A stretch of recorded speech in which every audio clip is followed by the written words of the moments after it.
Hi, in preparation for the new DLC, I decided to do another rune level 1 run, but this time hitless, and to do a quick guide for each boss if any of you wants to as well.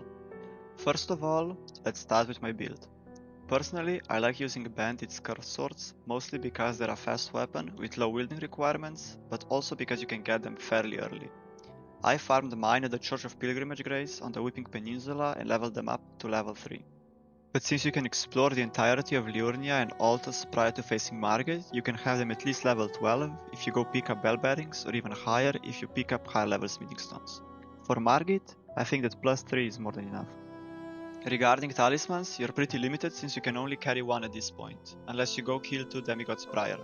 Personally, I like using Radagon's Sword Seal, which you pick up at 4 Feroth, but you can always go for a different one if you wanna play other builds, it doesn't really matter.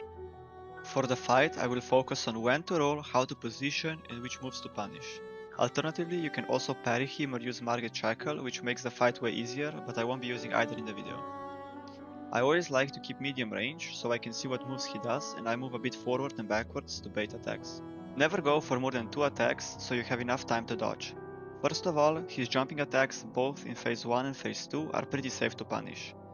The way that works for me the best is to roll towards him but a bit to the right and then slash him twice across his left hip and then back off since he usually does the tail attack right after.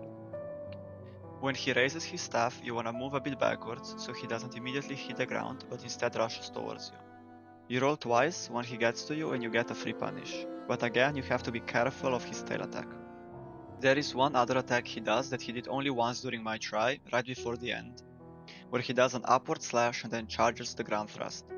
During the charge, you don't have to roll, but just move to the right around him and then punish him once he does it. During second phase, he always starts with his jumping hammer attack, and this is a great time to punish him. Again, like in phase 1, roll forwards and a bit to the right. Always do 1 or max 2 attacks depending on how fast your weapon is, and then immediately move backwards because he does his horizontal sweep with hammer and staff. During the entire second phase, moving and rolling backwards rather than around him works the best, at least for me. This is because he has longer combos that once baited you can safely avoid at the distance.